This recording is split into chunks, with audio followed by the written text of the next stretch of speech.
dari kajian Islam. Anda para pemirsa Roja TV.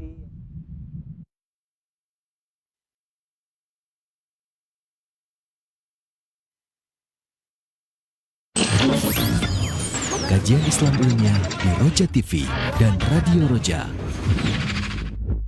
Al-ghina yumbitun nifaq fil qalb kama yumbitul ma'uz zar'. Nyanyian itu bisa menumbuhkan kemunafikan di dalam hati sebagaimana air bisa menumbuhkan tumbuh-tumbuhan. Saksikanlah kajian Islam ilmiah di Roja TV dan Radio Roja.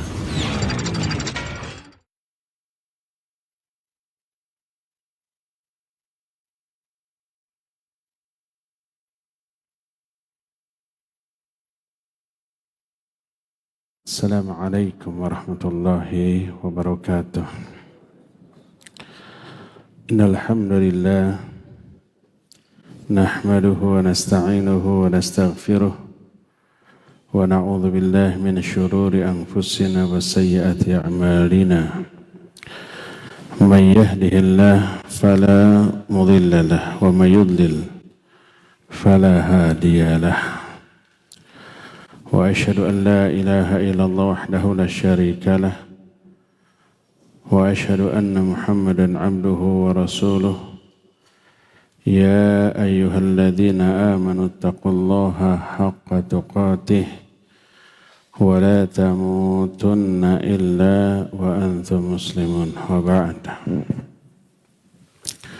Hadirin jamaah Masjid Agung Al-Ukhwah Bandung yang Allah muliakan, para pendengar radio Tarbiyah Sunnah Bandung, pendengar radio Roja di beberapa kota dan radio-radio lain, pemirsa Roja TV dan TV-TV lain, para netizen di mana saja Anda berada. Alhamdulillah kita kembali berjumpa dalam kajian khusus muslimah yang diadakan oleh radio dan TV Roja tapi bertempat di Bandung setiap hari Kamis kedua.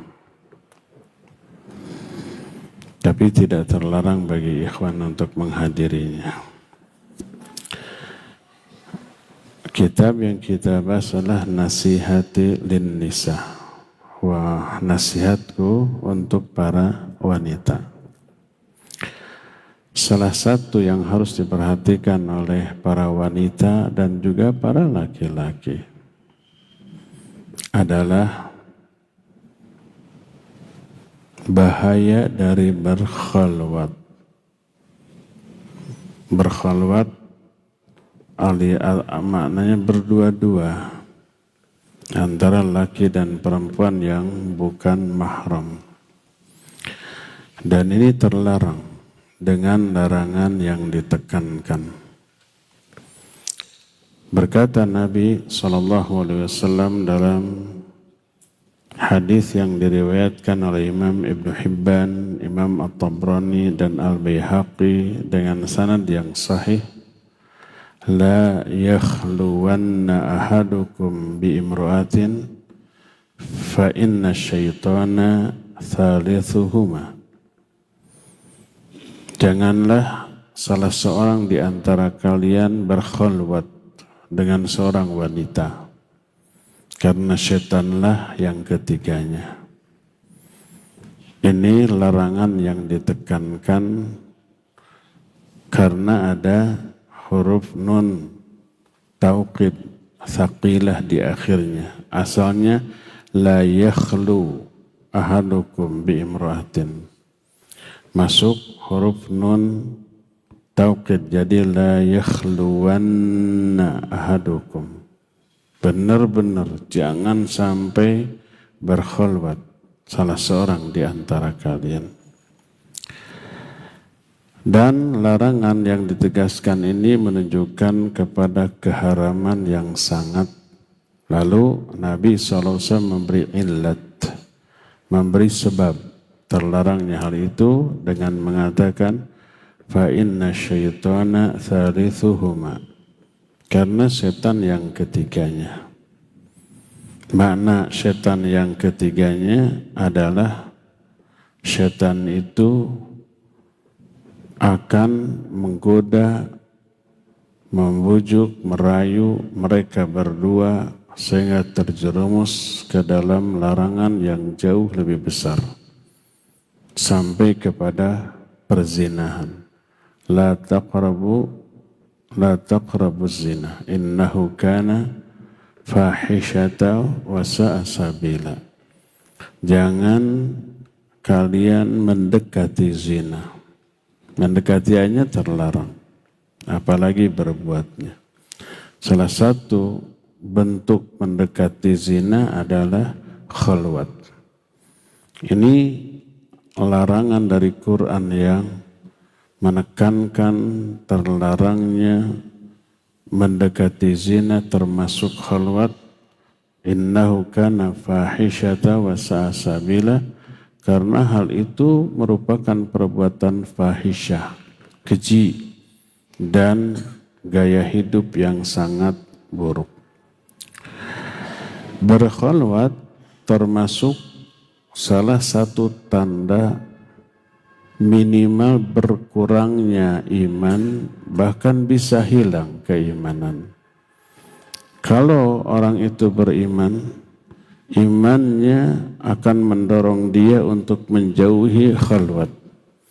Sebagaimana sabda Nabi SAW yang diterima dari Jabir radhiyallahu an, "Man kana yu'minu billahi wal yawmil akhir fala yakhluwanna bi imra'atin laisa ma'a dhu mahramin minha fa inna tharithahuma syaitan."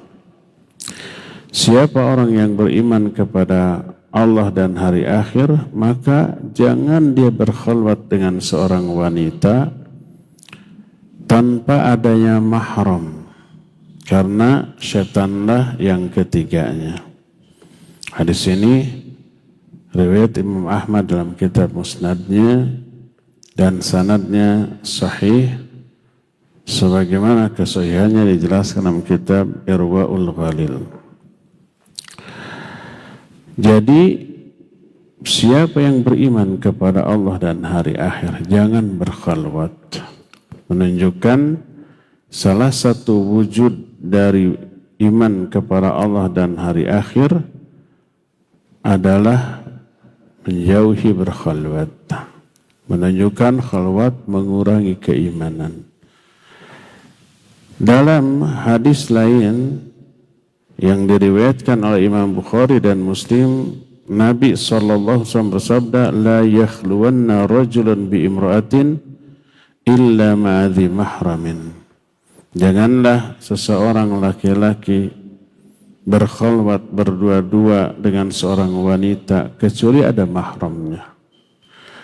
Faqala rajulun, ada orang yang berkata, "Ya Rasulullah, imra'ati kharajat hajah waqtatabtu fi ghazwati kadza wa kadza." Ya Rasulullah, istriku mau keluar untuk menunaikan haji, sedangkan aku sudah mencatatkan diri, mendaftarkan diri untuk ikut dalam sebuah peperangan.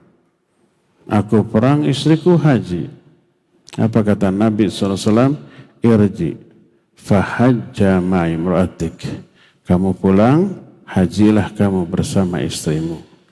Lihat jihad fi sabilillah yang amat sangat agung, dahsyat, kemuliaannya, keutamaannya harus dibatalkan untuk mencegah istrinya keluar sendiri walaupun untuk haji. Karena itulah maka keharusan menemani istri untuk menghindarkan khalwat atau safar juga sendirian, maka itu lebih didahulukan. Hajinya pun dibatalkan. Salah satu penyebabnya adalah syaitanlah yang ketiganya. Berkata Imam Al-Munawi rahimahullah ketika menerangkan setanlah yang ketiganya. Maknanya kata Al-Munawi, setan akan membisikkan kepada mereka untuk melakukan kemaksiatan dengan mendorong atau membisikkan dalam hati mereka. Kata Imam Al-Qurtubi, waswas setan, bisikan setan yang isi bisikannya langsung masuk ke dalam hati, ke dalam pikiran tanpa ada suara apapun di telinga, ujug-ujug tiba-tiba.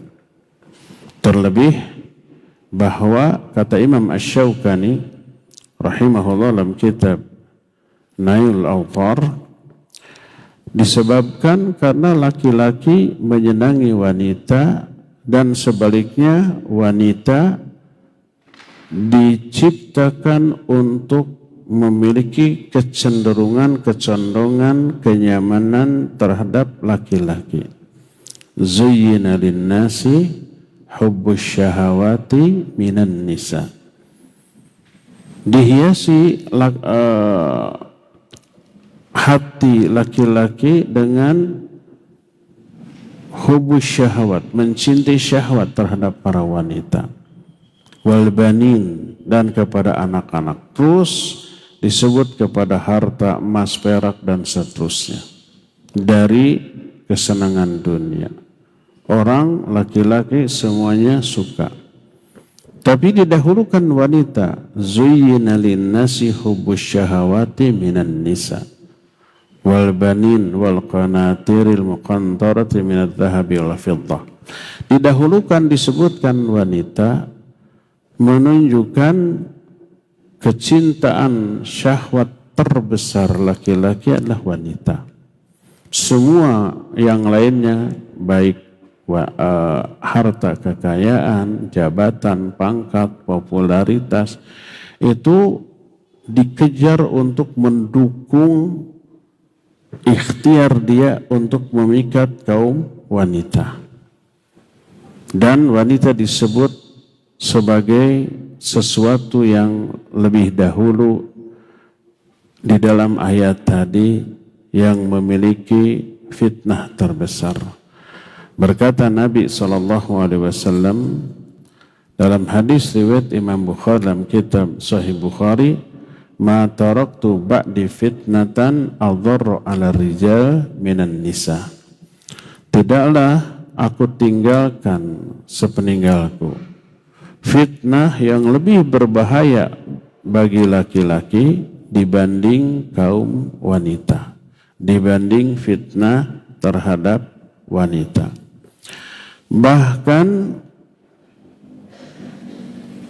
usia tua pun tidak menghalangi fitnah tersebut.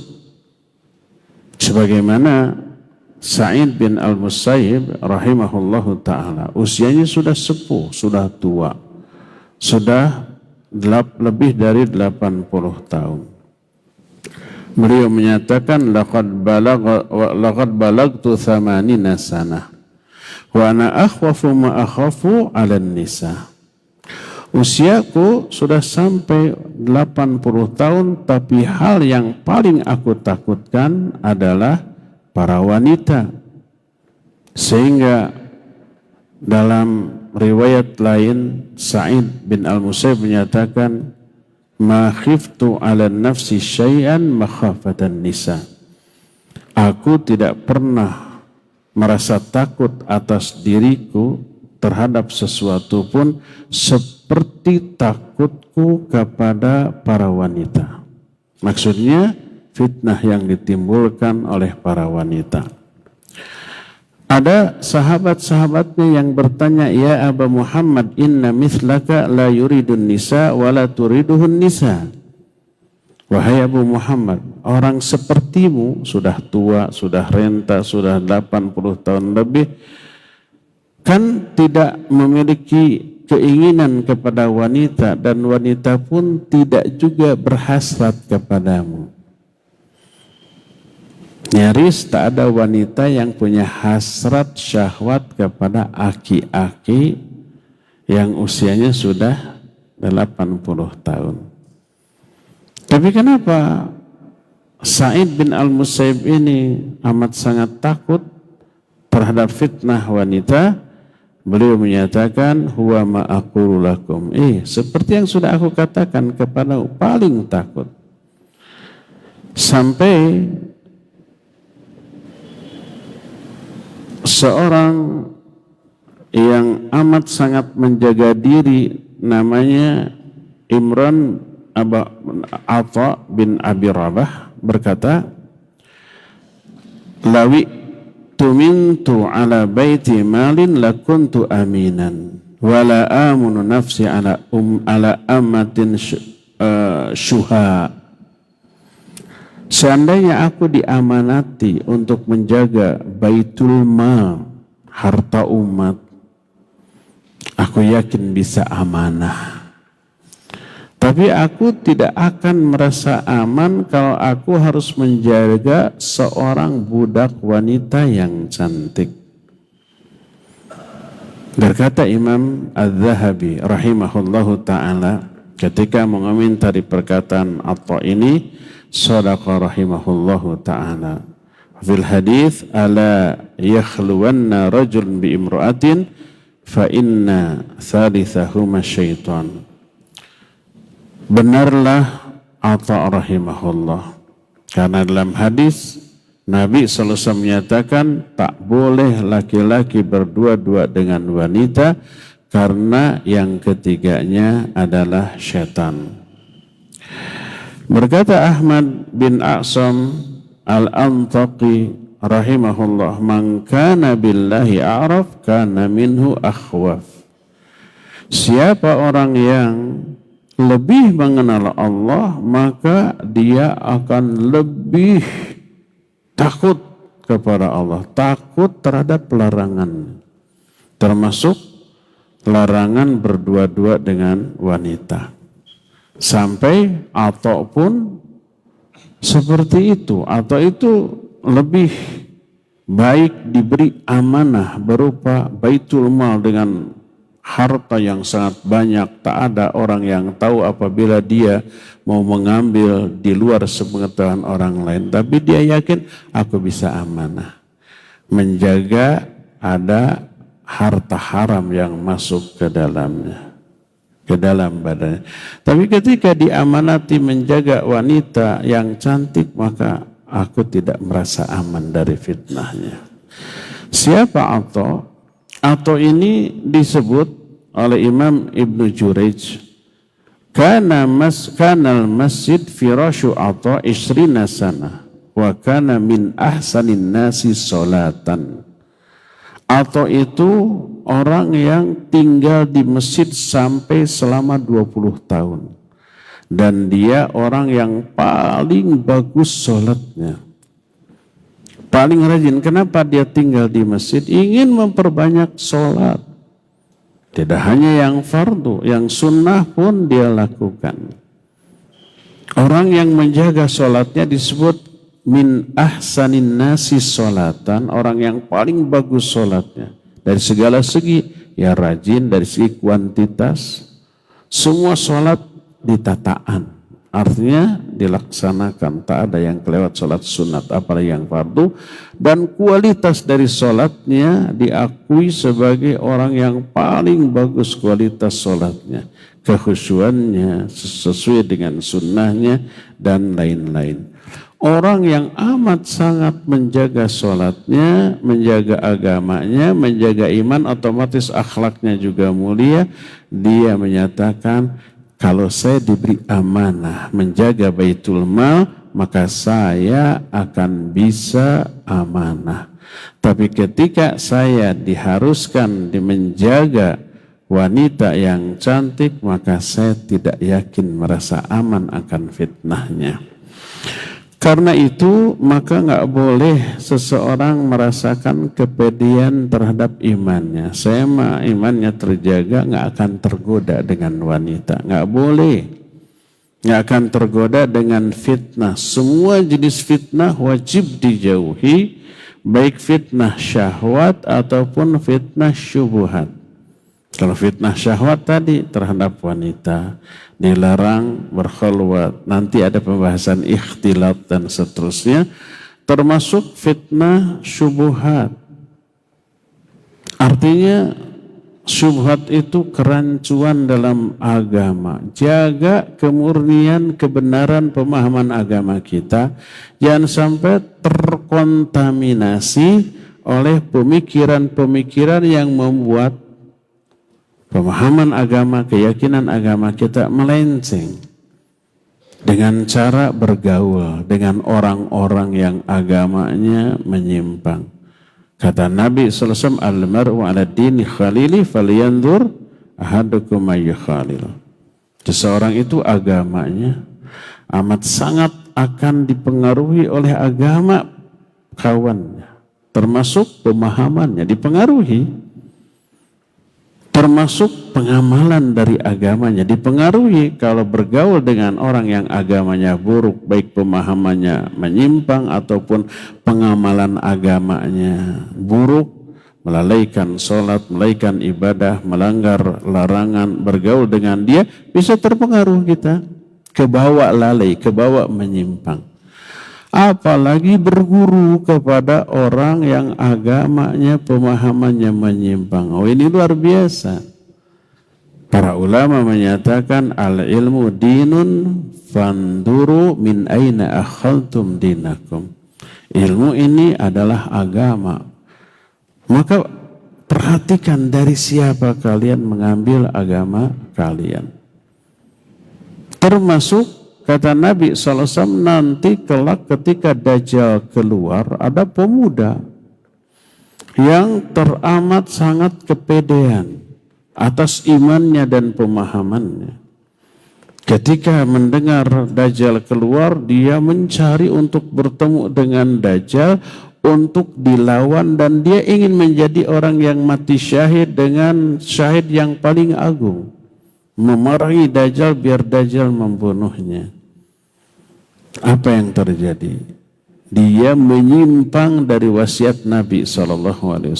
Siapa yang mendengar berita tentang Dajjal, lari menjauh.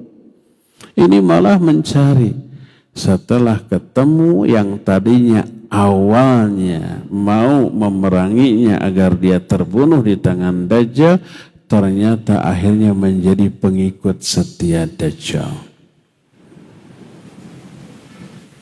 Ada dulu pemuda yang menjadi ulama. Dia ahli di dalam membongkar penyimpangan kaum Khawarij. Berdebat dengan kalangan Khawarij tak pernah kalah. Menang sampai banyak yang bertaubat. Sampai ada seorang wanita, masih ada kerabat Khawarij, dia ingin meluruskan dengan cara menikahinya. Karena dia yakin ilmunya lebih tinggi daripada istri nanti perempuan tersebut. Akhirnya dinikahi dengan niat yang bagus. Niatnya mau meluruskan penyimpangan akidah dia. Apa yang setelah dinikahi, dia berubah lebih khawarij daripada istrinya. Jadi nggak boleh merasa aman dari fitnah, baik syubhat ataupun syahwat. Jangan merasa saya mah sudah tua, sudah loyo, baterainya sudah soak, nggak akan terfitnah oleh fitnah wanita. Enggak. Termasuk Atha tadi, termasuk Sa'id bin Al-Musayyib yang usianya sudah 80 tahun. Syekh Al-Albani rahimahullah 90 tahun, beliau menyatakan, di usiaku ini aku tidak merasa aman dari fitnah wanita. 90 tahun lebih. Karena itu wajib dijauhi semua hal yang bisa menyeret kita kepada perzinahan. La taqrabuz zina, salah satunya berkhulwat dengan wanita berdua-dua, termasuk bersalaman. Saya mah sudah tua, sudah sepuh, sudah aki-aki, boleh bersalaman, bersentuhan dengan para wanita. Maka hati-hati, ini hal yang terlarang. Timbul pertanyaan, bagaimana kalau berdua-dua dengan wanita karena ada keperluan tapi di hadapan orang banyak, orang-orang melihat. Apakah itu termasuk khalwat yang dilarang? Ngobrol agar obrolan, isi obrolan kita tidak terdengar oleh yang lain, tapi yang lain melihat kita. Karena melihat kita bisa jaga diri. Karena melihat tidak mungkin melakukan sesuatu yang terlarang di hadapan pandangan banyak orang. Apakah dibolehkan hal tersebut? Seperti mungkin di rumah makan, berdua gitu ya, sambil makan sambil ngobrol, orang banyak ada CCTV segala macam. Dengan tetap menunduk, tidak menatap. Dengan wanita itu tetap menutup auratnya. Dengan nada bicara yang normal, wajar, tidak digenit-genitkan. Tidak, isi omongannya tidak sesuatu yang terlarang secara syariat. Konsul, apakah itu dibolehkan? Ya, itu boleh dan itu termasuk kepada khalwat yang dibolehkan, dan pernah itu dilakukan oleh Nabi SAW. Sebuah hadis yang diriwayatkan oleh Imam Bukhari dalam kitab sahihnya. Anas bin Malik radhiyallahu anhu menyatakan, ja'at imra'atun minal ansar ila Nabi SAW fakhala biha faqala wallahi innakum la ahabun nasi ilayya. Ada seorang wanita bangsa Ansor datang kepada Nabi SAW. Lalu beliau berkholwat dengan wanita ini. Makna berkholwat bukan berdua-dua tanpa ada orang lain. Minimal Anas yang meriwayatkan hadis ini melihat, orang-orang melihat, tapi agak jauh. Isi pembicaraannya tidak tahu. Ini hadis ini sahih diriwayatkan oleh Imam Bukhari. Imam Bukhari dalam kitab sahihnya ketika membahas hadis ini memberi judul dengan bab ma yajuzu ayyakhlu ar-rajulu bil imrah indan nas. Bab bolehnya seorang laki-laki berdua-dua di hadapan banyak orang. Kalau di hadapan banyak orang bukan berdua-dua lagi dah. Ya artinya berdua memisahkan dari orang tapi semua orang melihat kepada mereka berdua.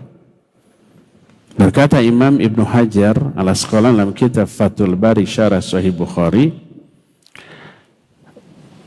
ketika mensyarah hadis ini beliau memberikan komentar bahwa kata Imam Ibnu Hajar, disebutkan Nabi berdua-dua dengan wanita itu di hadapan orang banyak, maknanya di sebuah jalan yang disebut dengan sebutan sukak. Sukak itu jalan tempat lalu lalang orang. Orang-orang semuanya lewat ke sana. Maka di jalan itulah Nabi berdua-dua dengan wanita dan para sahabat banyak yang melihatnya. Ada lagi hadis riwayat Imam Muslim masih dari Anas radhiyallahu an, anna imra'atan kana fi aqliha syai'. Faqalat ya Rasulullah inna li ilaika hajah. Ada seorang wanita yang pikirannya agak terganggu. Lalu berkata, wahai Rasulullah, aku punya keperluan kepadamu, ingin curhat, ingin konsul, ingin ngobrol.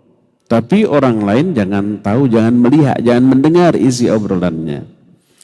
Apa kata Nabi SAW? Ya umma fulan unduri ayyusukak syi'ti hatta aqdiya laki hajatak.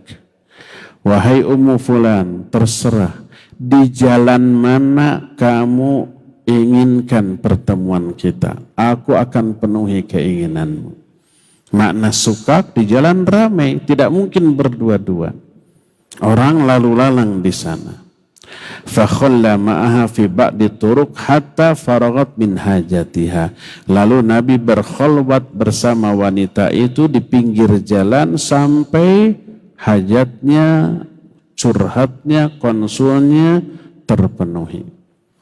Anas melihat dan meriwayatkan hadis ini, para sahabat juga melihat. Kata Imam Ibnu Hajar, hadis ini riwayat Imam Muslim, dan beliau mencantumkan hadis ini dalam bab tadi, bab dibolehkannya berkholwat dengan wanita di hadapan orang ramai. Beliau menyatakan Nabi dan wanita itu tidak berkholwat yang tersembunyi dalam pandangan manusia, karena itu tidak dibolehkan. Di sebuah ruangan berdua orang nggak lihat, atau mungkin di tempat terbuka tapi nggak ada orang lain di sana, hanya berdua, maka ini tidak dibolehkan. Adapun di bawah pengawasan dan penglihatan banyak orang, maka itu dibolehkan. Imam Ibnu Hajar menerangkan ada khalwat yang diharamkan dan ada khalwat yang dibolehkan. Kata beliau, amma al-khalwatul mubahah, adapun khalwat yang dibolehkan adalah sebagaimana yang dilakukan oleh Nabi sallallahu alaihi wasallam dalam hadis tersebut, yaitu berdua, suaranya tidak terdengar oleh orang lain, tetapi semua orang yang ada di sana melihat kepada mereka berdua. Suaranya tidak terdengar karena jauhnya, dan ini aman bagi rahasia yang ingin dipegang oleh wanita tersebut. Dengan syarat tidak ada syariat yang dilanggar, berupa saling menatap. Karena Allah menyatakan qul lil mu'minin yaghuddu min absarihim. An-Nur ayat 30. Katakan kepada wanita mukmin, kepada laki-laki mukmin, tundukkan pandangan. Ayat 31-nya qul lil mu'minati yaghuddna min absarihinna. Katakan kepada wanita mukminat, tundukkan juga pandangan. Dua-duanya saling menundukkan. Ini syariat, tidak boleh dilanggar ketika berkholwat di hadapan orang banyak. Saling menunduk atau saling melihat ke arah yang lain, tidak saling melihat antara keduanya. Kedua, nada bicara wanita itu tidak boleh digenit-genitkan yang menarik perhatian laki-laki yang mendengarnya. Ini juga larangan syariat. Allah berfirman dalam surah Al-Ahzab 33, kata Allah Azza wa Jalla, "Fala takhdha'na bil qawli fayatma'alladzi fi qalbihi marad." Janganlah kalian, hai para wanita, menggenit-genitkan suara kalian, sehingga lelaki yang dalam hatinya ada penyakit merasa terpesona dengan suaramu. Nggak boleh dimanja-manjakan, digenit-genitkan, ada desahannya, ada yang lain-lainnya yang memikat, menggoda kaum laki-laki, maka itu diharamkan. Adapun kalau bicaranya normal, wajar, boleh. Allah menyatakan setelah mengatakan fala takhdha'na bil qawli fayatma alladhi fi qalbihi marad wa qulna qawlan ma'rufa. Jangan kalian genit-genitkan suara kalian sehingga lelaki yang ada penyakit di hatinya merasa terpesona. Wa qulna qawlan ma'rufa, tapi berkatalah kalian dengan perkataan yang ma'ruf, yang baik. Menunjukkan wanita boleh ngobrol dengan laki-laki. Wanita di zaman Nabi ngobrol bersama Nabi, para sahabat ngobrol dengan istri-istri Nabi, gitu ya. Dan ini tidak terlarang selama rambu-rambu syariat ketika ngobrol diperhatikan. Seperti tidak bertatapan, seperti omongannya normal, nada bicaranya boleh, maka dibolehkan. Boleh nggak laki dan perempuan saling telepon? Ya boleh, apalagi telepon lebih aman. Karena tidak mungkin saling bertatapan. Tidak mungkin saling melihat, kecuali kalau video call ya. Bisa saling bertatapan. Tapi ini mah tidak saling bertatapan. Jauh, boleh bicara. Dan isi pembicaraan yang baik, yang bagus, tidak ada penyimpangan, suara nada bicaranya juga tidak digenit-genitkan. Lumrah, wajar, maka dibolehkan. Jadi berkholwat di hadapan banyak orang dengan memperhatikan rambu-rambu syariat dibolehkan dan Nabi SAW melakukan itu. Itu yang dibolehkan. Kedua, amal khalwatul muharramah. Adapun berkholwat yang diharamkan antara laki-laki dan perempuan adalah kholwat yang tidak ada orang lain yang melihat. Baik di sebuah ruangan tertutup atau di ruangan terbuka tapi tak ada orang lain di sana. Tak ada yang melihatnya, tak ada yang memperhatikannya. Maka ini tidak boleh. Syekh Saleh Al-Syekh menyatakan wal khulwatul muharramah hiya ma kanat ma ighlaqin lidarin au hujratin au sayyarah au nahwi dzalik au ma istitari anil a'yun fa hadhi khalwah muharramah wa kadza dawatuha al-fuqaha.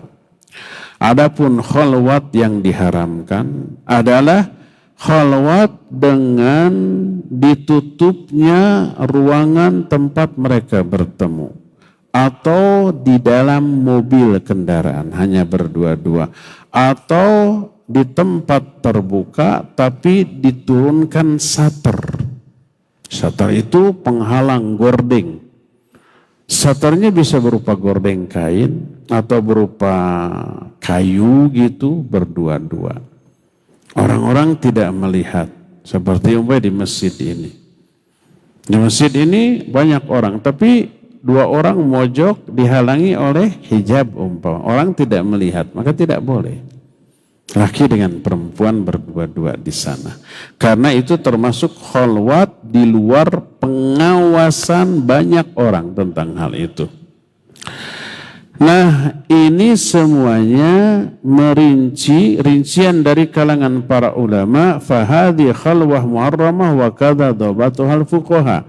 Ini khalwat yang diharamkan dan ini dawabit atau batasan keharaman berkhalwat yang ditetapkan oleh para fuqaha berdasarkan nas hadis-hadis yang ada tentang hal itu. Jadi kita melihat ada khalwat yang dibolehkan dan ada khalwat yang dilarang, ya. Jadi umpamanya kalau seorang laki perempuan ada pembicaraan berdua, terus umpamanya bertemu di sebuah restoran makan, tapi orang banyak ada, dua-duanya bertemu untuk konsul, untuk curhat yang ada solusi, untuk membicarakan kegiatan tertentu dan tidak memungkinkan banyak orang, maka selama di hadapan banyak orang maka boleh jaga pandangan, jaga sikap, jaga pembicaraan. Itulah yang pernah dilakukan oleh Nabi SAW. Adapun khalwat berdua-dua di sebuah ruangan tak ada orang lain haram dan dosanya besar walaupun tidak sampai berlanjut kepada perzinahan. Tapi larangan awal perzinahan saja sudah terlarang dan itu adalah khalwat yang terlarang. Lalu Nabi menyatakan ketiganya adalah setan. Maknanya setan masuk kepada hati kedua-duanya, menghiasi kedua-duanya.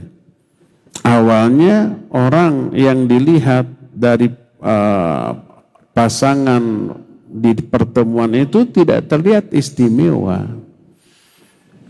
Tapi setan memasukkan kecenderungan kepada lawan jenis yang lebih besar daripada sebelumnya sehingga terlihat menjadi indah. Laki-laki memandang, aduh wanita ini kok jadi cantik banget, tadinya biasa-biasa aja. Demikian juga wanita melihat laki-laki ini nggak ada istimewa, tapi setelah ngobrol kok menjadi menarik ya. Nah, itu adalah keterlibatan setan untuk lebih mendorong mereka melangkah kepada yang lebih terlarang lagi daripada sebelumnya. Maka ini yang disebut dengan saddud dari'ah atau menutup pintu-pintu keburukan. Dari awal langkah yang menuju kepada keburukan sudah dilarang secara tegas oleh Rasul sallallahu alaihi wasallam, salah satunya berkholwat karena bisa menjerumuskan orang kepada penyimpangan yang lebih jauh lagi. Makanya beliau menyatakan la yakhluwanna rajulun bi imra'atin.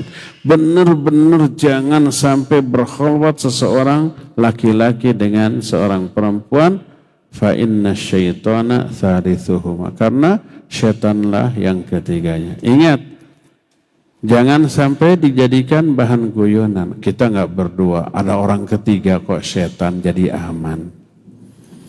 Dia husnudzon kepada setan. Setan menemani untuk memberi keamanan. Bukan.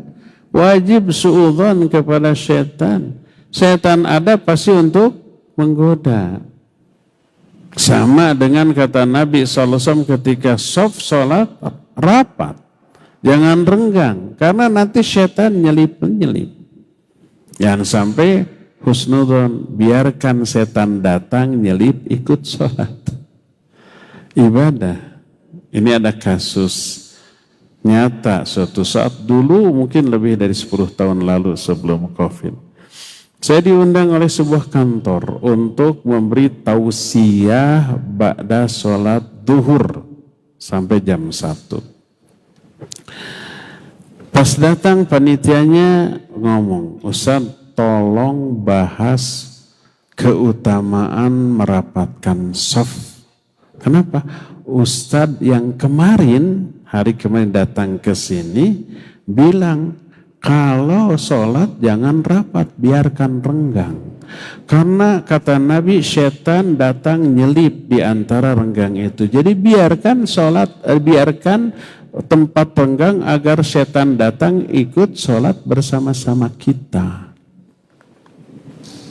Dan ada banyak orang terpengaruh dengan omongan, benar juga ya.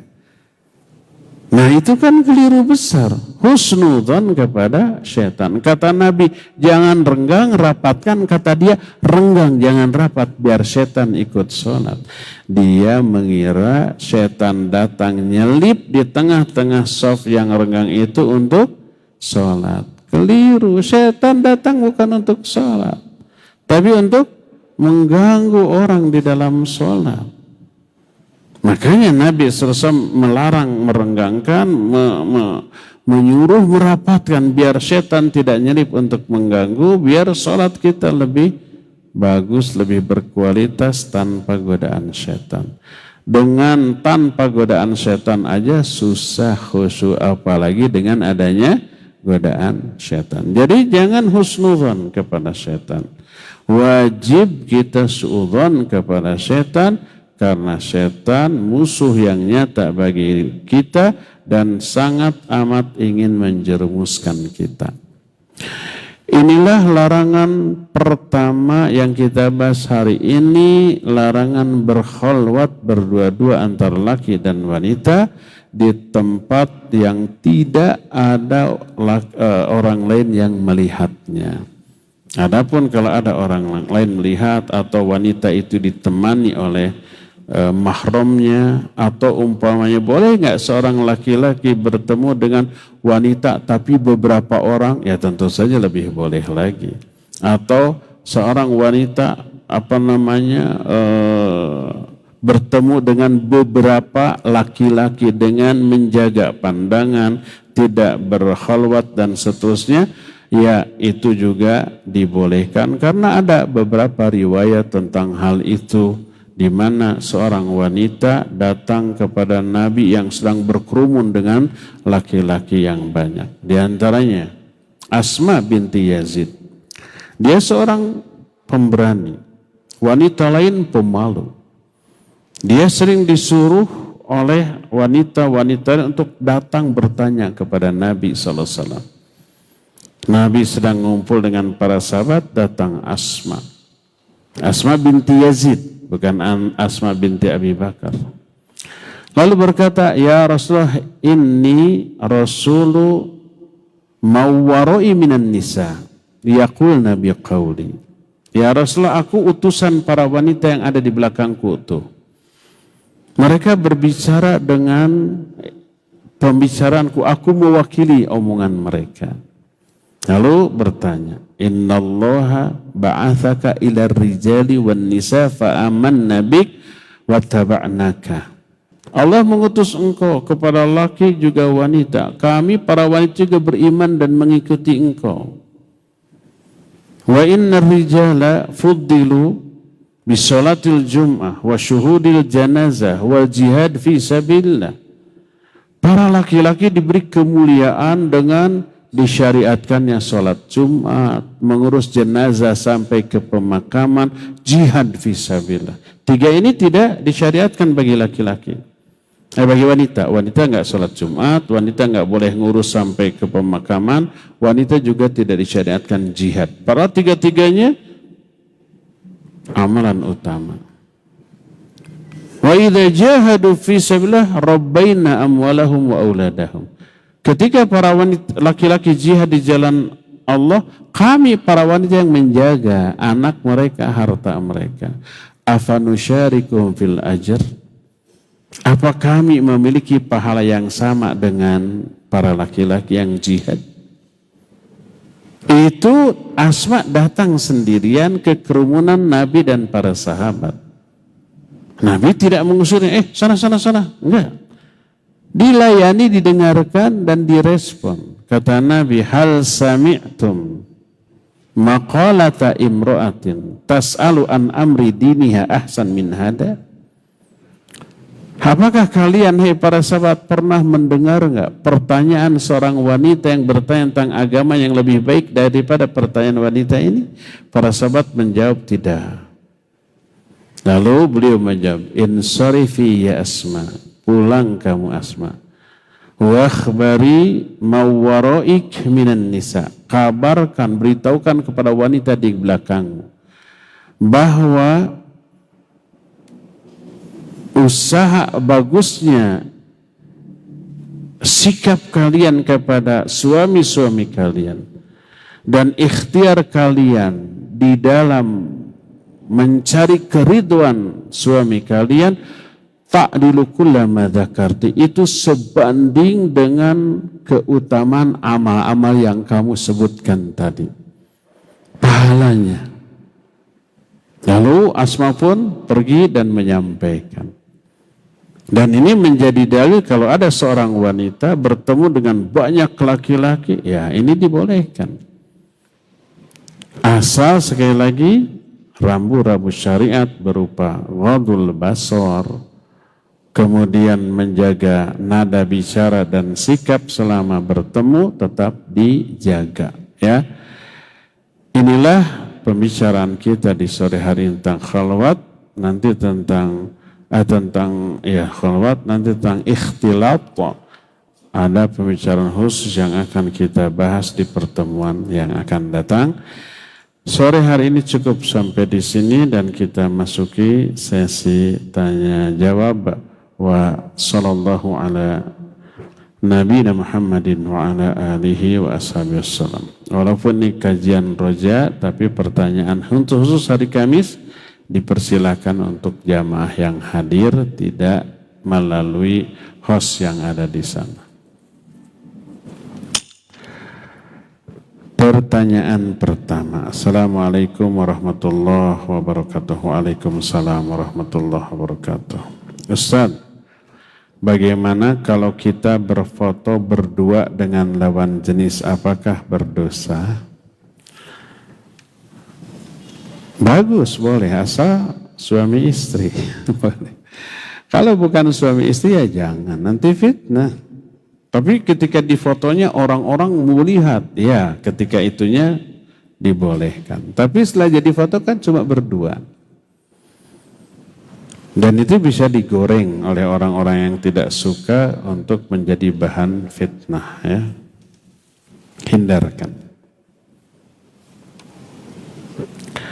Apa hukumnya berkhulwat? Saya sering naik Gojek kalau ke kajian, sedangkan datang ke kajian dianjurkan. Yang jadi masalah bukan berkhulwatnya, tapi paantelnya. Paantel itu apa? Nempel ya antara si sopir dengan penumpangnya. Itu yang harus dihindarkan, ya, tidak boleh. Atau mobil, kalau mobil khulwat karena orang-orang tidak melihat, kacanya ditutup gitu. Kemudian kalau toh dibuka terlalu cepat orang tidak melihat jelas, maka tadi termasuk khulwat kalau dalam mobil berdua-dua. Kalau motor tidak dianggap berkhulwat yang diharamkan karena semua orang melihat, cuma nempelnya itu. Nah sekarang kan ada ojek online yang supirnya wanita ya, pilih saja. Kalau di Jakarta ada komunitas supir ojek online yang khusus wanita, aplikasinya ada. Di Bandung wallahu alam saya belum tahu apakah ada apa tidak. Tapi khusus sudah ada aplikasi ojek online khusus wanita dengan sopir wanita ada ya. Semoga di Bandung nanti ada.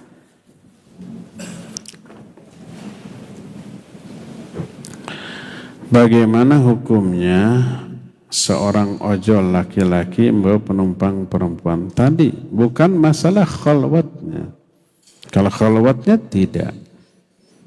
Karena dilihat oleh banyak orang. Tapi tadi ada paanto. Dan bagaimana sebaliknya wanita sopirnya, laki-laki penumpangnya. Dan tidak ada pilihan lain. Banyak pilihan lain. Ada sopir ojol yang laki, ada yang perempuan, ada angkot. Bisa juga jalan sendiri ya. Saya kadang dari jalan jurang ke sini jalan kaki dan sebaliknya dari sini ke jalan jurang jalan kaki. Ada banyak pilihan tapi lebih memilih jalan kaki karena ada unsur geraknya, olahraganya dan seterusnya. Jalan aja sudah sehatlah ya.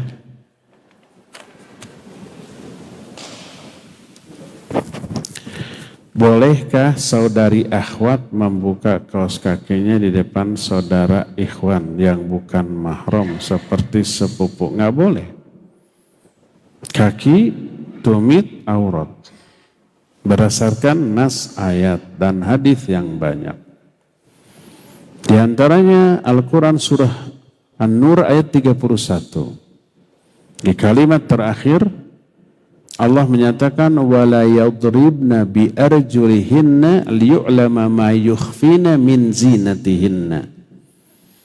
Janganlah para wanita menghentakkan kaki-kaki mereka ketika berjalan untuk diketahui perhiasan yang ada di kakinya. Para wanita kadang memakai perhiasan juga di kaki, gelang kaki. Bahasa Arab namanya khal-khal. Bahasa kitanya mungkin gengge ya. Gelang kaki itu tertutup oleh pakaian, oleh jilbab. Agar diketahui bahwa di sana ada perhiasan, dihentak-hentakan ketika berjalan. Itu aja terlarang. Wala yadribna bi arjulihinna liyu'lama ma yukhfina min zinatihinna. Kalau memberitahukan bahwa di sana ada perhiasan terlarang, apalagi memperlihatkan perhiasannya, apalagi memperlihatkan tempat perhiasannya, yaitu kakinya. Kaki adalah aurat. Itu ayat. Hadis sahih riwayat Imam Bukhari dari Ummu Salamah radhiyallahu anha. Ketika Nabi SAW menyatakan man jarra thawbahu khuyala lam yandurillahu ilaihi yaumal qiyamah wala yukallimuhum wala yuzakkihim walahum adzabun alim. Siapa orang yang mengulurkan pakaiannya karena sombong. Karena sombong nih ada lafaz sombongnya. Dia akan memperoleh 4 sanksi. Allah tidak akan berbicara kepadanya, tidak akan memandangnya, tidak akan mensucikannya, dan baginya azab yang pedih. Jadi kalau laki-laki mengulurkan pakaiannya menutupi dua mata kaki karena sombong, 4 azabnya. Kalau tidak ada sombong, cuma 1, yaitu neraka aja. Berdasarkan hadis sahih riwayat Imam Bukhari dalam kitab Sahih Bukhari, ma asfala minal ka'baini minal izar fa finnar. Di sini enggak ada lafaz sombong. Semua pakaian yang diulurkan melebihi 2 mata kaki itu tempatnya di dalam neraka. Enggak ada lafaz sombong. Itu hadis Nabi yang sahih riwayat Imam Bukhari. Dalam riwayat Imam Abu Daud, Nabi mewanti-wanti, iyyakum wal isbal fa innal isbala minal makhilah. Hindari oleh kalian isbal karena isbal itu bentuk kesombongan. Sombong menurut Nabi itu isbal. Jangan dibantah, menurut saya mah tidak isbal. Jadi menurut saya mah tidak sombong, jadi isbal. Perkataan Nabi dibantah oleh menurut saya. Saya mah tidak ada sombong dalam hati gitu. Kata Nabi, fa innal isbala minal makhilah. Isbal itu salah satu bentuk kesombongan. Sombong menurut Allah dan Rasulnya dalam hal berpakaian ya gitu, jangan dibantah gitu. Ketika mendengar hadis ini, Ummu Salam berkata, fa kaifa tasna'un nisa'u bidhuyulihin. Lalu apa yang harus dilakukan oleh para wanita dengan ujung-ujung pakaian mereka? Disangkanya isbal juga untuk wanita, tapi ini khusus laki-laki. Kata beliau, yurkhina shibron, ulurkan sejengkal agar tertutup. Idzan tankashifa aqdamuhunna. Kata Musa, kalau begitu tumit-tumit mereka masih kelihatan. Yurkhina dira'an falam yazidna alaih. Ulurkan lagi 1 hasta, jangan lebih. Tetap harus tertutup itu kaki, tumit. Karena itu maka tumit termasuk bagian dari aurat yang tidak boleh terlihat. Sepupu itu kan anak pamannya, anak paman, anak uwa gitu. Itu bukanlah mahram. Boleh nikah? Boleh. Karena itu tidak berlaku kebolehan yang diperuntukkan untuk mahram. Nggak boleh berkhalwat, nggak boleh membuka aurat gitu ya. Sama dengan orang lain, bahkan boleh menikah dengan sepupu. Walaupun tidak afdal, tapi boleh. Karena itu maka wajib menutup aurat di hadapan sepupu, termasuk kaki. Maka nggak boleh buka kaos kaki di hadapan itu sehingga kakinya terlihat, apalagi tolong bukain. Oh, lebih tidak boleh lagi ya. Wallahu a'lam.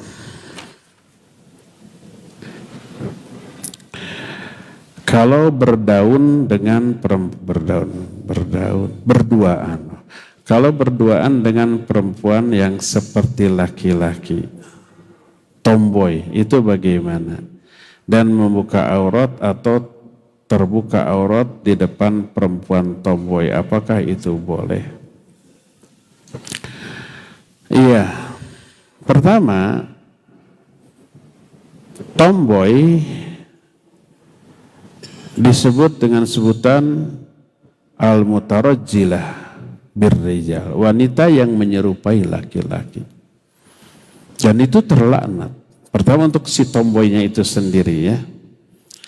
La'anallah al-mutarajjilah minar rijal. Allah melaknat wanita yang menyerupai laki-laki. Dan juga laki-laki yang menyerupai laki-laki. Istilah sekarang boti. Laki-laki tapi melambai-lambai. Laki-laki tapi kemayu gitu ya. Berperilaku seperti wanita. Pertama itu terlaknat. Yang kedua, wanita tomboy tersebut ada 2 jenis. Ada yang memang penyuka sesama jenis. Dia sukanya kepada sesama laki-laki. Dia wanita tapi penyuka sesama wanita gitu ya. Tidak suka kepada laki-laki. Ada juga wanita yang hanya tomboy dari segi penampilan tapi dia masih suka kepada laki-laki dan tidak suka kepada sesama wanita, ya. Nah, sekarang boleh enggak kalau ada wanita yang seperti itu? Boleh membuka aurat? Tidak boleh karena syahwat. Justru itu yang membuat syahwatnya menjadi bergejolak melihat aurat sesama jenis. Kalau memang betul dia itu orang yang memiliki penyakit psikis seperti itu, menyakiti sesama jenis, maka tidak boleh berkholwat berdua-dua, tidak boleh menampakkan aurat, karena bisa mengobarkan syahwat dia kepada sesama jenis tersebut. Jadi kalau dia wanita itu penyuka sama jenis, jauhi, tidak boleh. Adapun kalau wanita itu masih normal, hanya penampilannya aja, jalingkak kata orang Sunda, tomboy seperti laki-laki, tapi masih dia itu kalau melihat orang laki-laki ganteng masih merinding, gemes gitu, suka dan tidak suka kepada wanita, maka dihukumi sama dengan wanita pada umumnya. Boleh menampakkan aurat, boleh berdua-dua gitu ya. Kalau wanita tomboy itu masih normal, hanya potongan rambutnya sependek laki-laki dicukur gitu, suka pakai kemeja laki-laki kalau di hadapan sesama wanita, tapi kalau begitu keluar pakai jilbab biasa, menutup auratnya dan masih suka kepada laki-laki secara normal, maka dia dihukumi wanita biasa ya.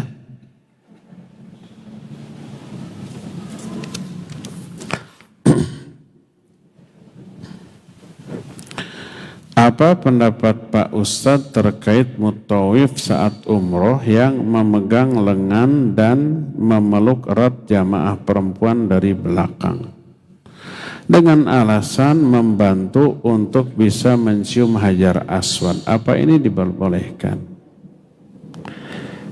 Tidak boleh. Apakah ini? Karena mutawif merasa bahwa yang dilakukannya benar dan merasa bukan pelanggaran. Ini talbis iblis. Pertama, al-ghayah la tubarrirul wasilah. Tujuan tidak menghalalkan segala cara. Tujuan yang baik, caranya harus baik. Memegang wanita yang bukan mahram haram secara mutlak. Dan itu tidak baik. Untuk tujuan apapun tidak boleh. Kecuali kalau darurat.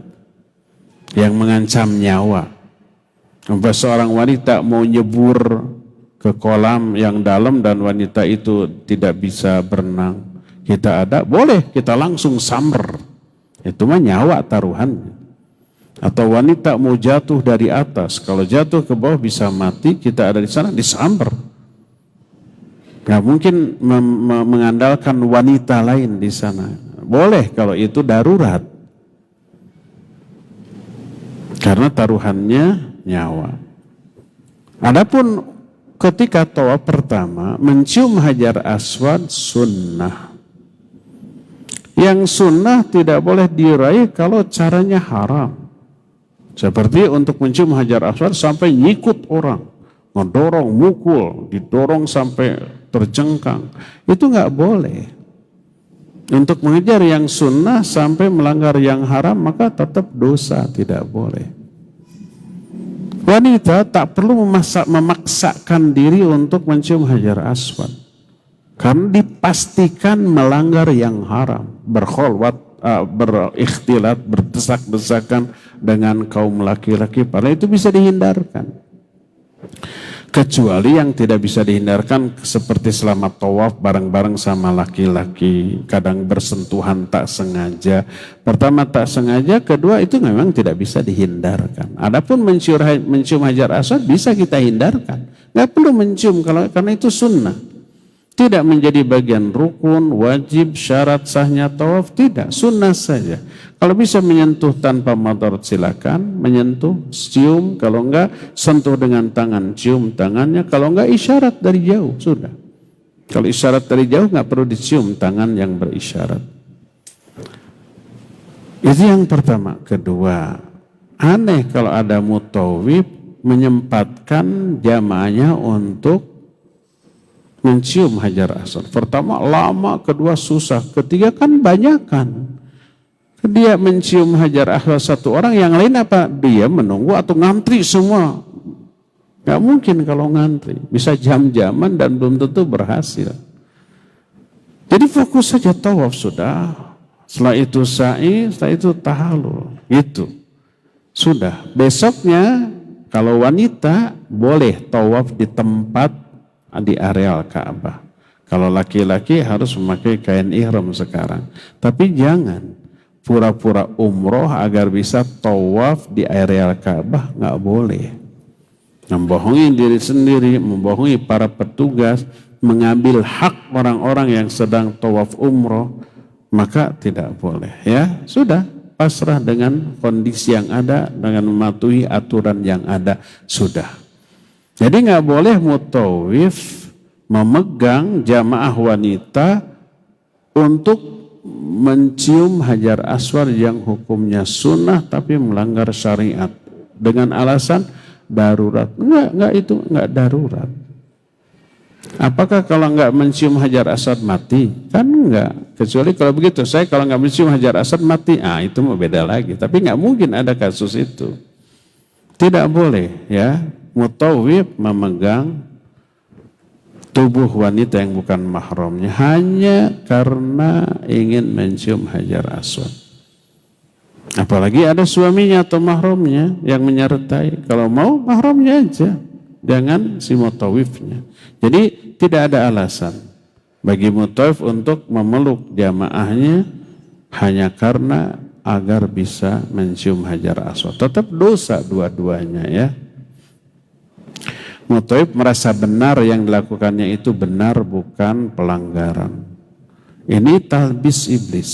Iblis itu setelah menggoda manusia untuk berdosa, tidak dibiarkan. Dibisiki argumentasi yang membenarkan kesalahannya tersebut. Akhirnya tidak tobat. Akhirnya terus menerus.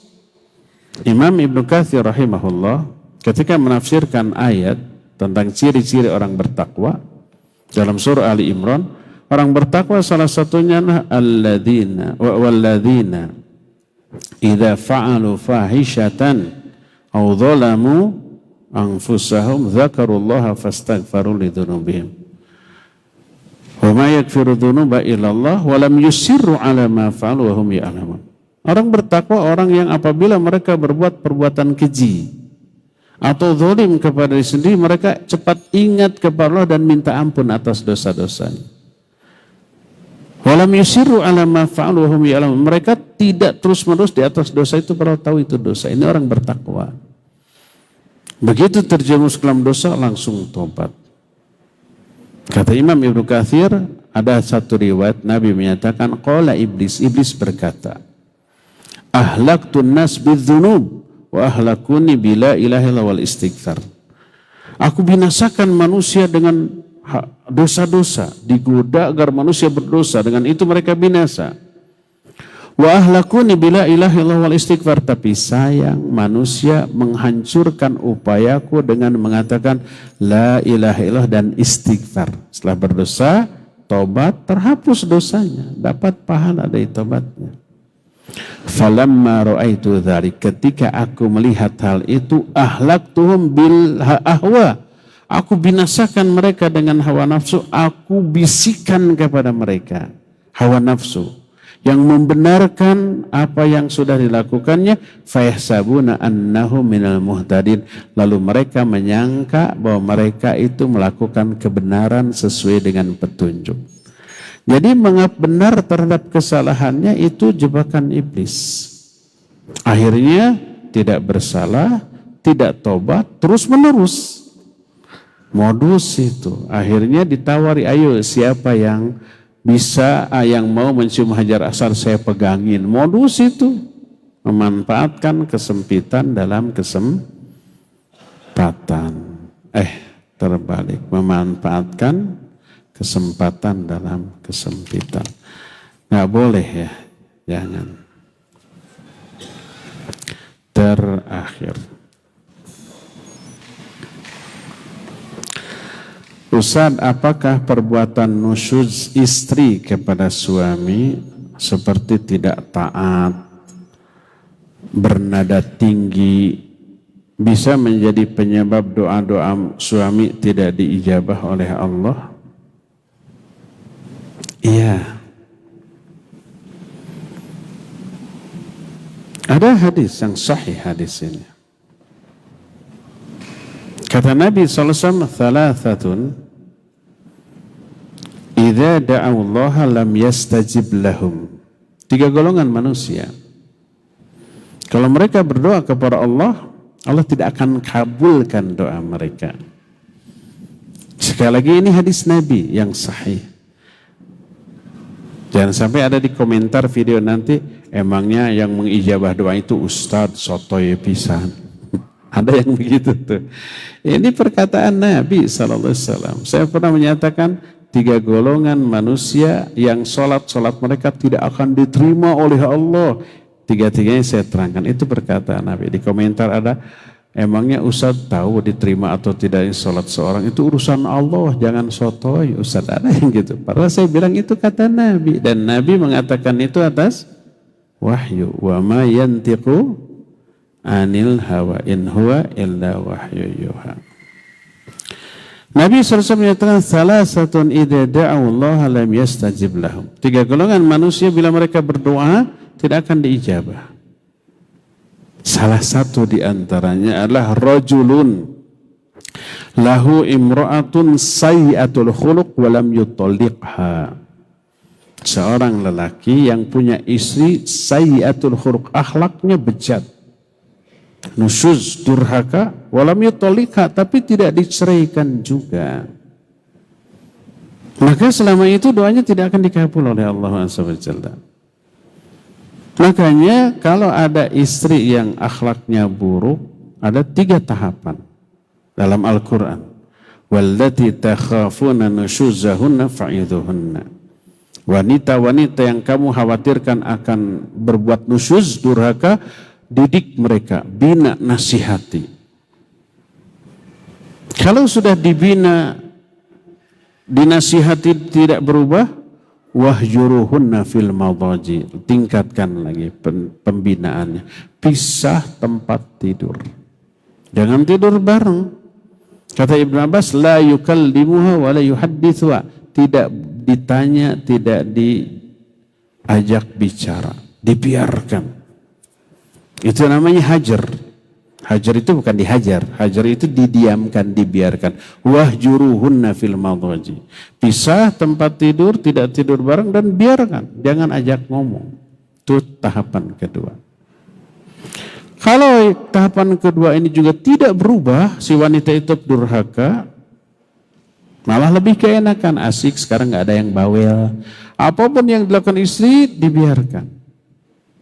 Maka tahap ketiga, wadribuhunna, pukul mereka.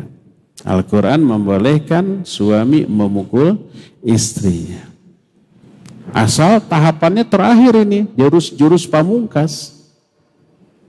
Setelah dididik dengan 2 tahapan pendidikan sebelumnya. Dibina, dinasihati, diajari, durhaka. Pisah tempat tidur, dibiarkan, gak ditanya. Masih begitu selama berapa lama. Baru pukul, tapi nggak boleh pukul wajah, nggak boleh pukul kepala, nggak boleh meninggalkan bekas. Ada tapak jari di pipinya atau di ini.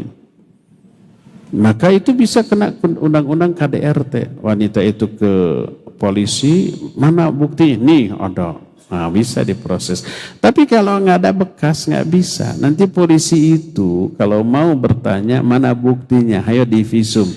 Gak ada bekas apa-apa. Naik ke pengadilan, hakim bertanya, mana buktinya kamu dipukul? Ada bukti visum? Gak ada. Gak bisa diproses langsung. Kalau ternyata setelah 3 tahapan. Begitu dipukul, dia nangkis, terus pasang kuda-kuda. Wah, ini sudah bejat. Maka ini wanita bejat. Lebih utama cerai.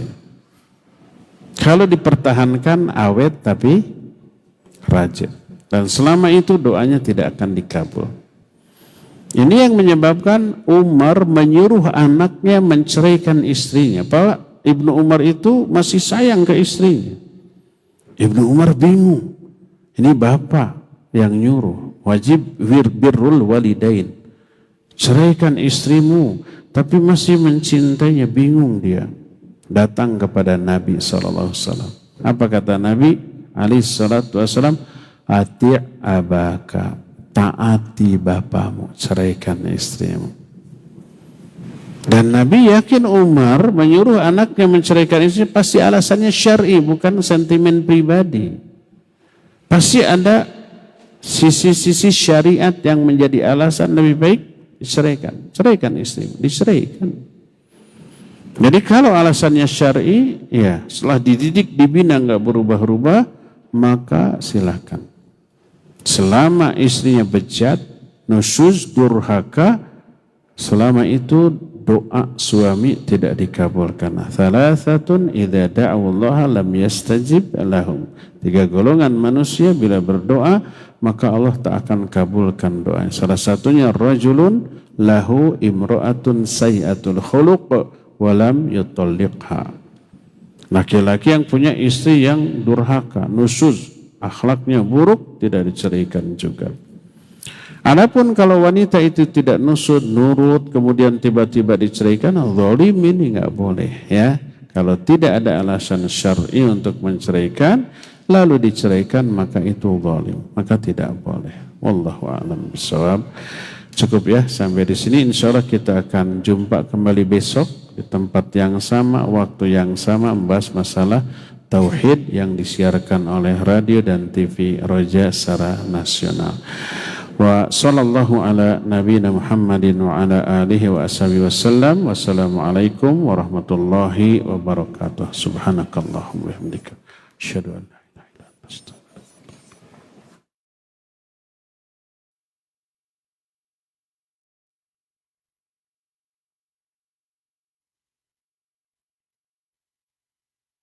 Simak Radio Roja Bogor 100.1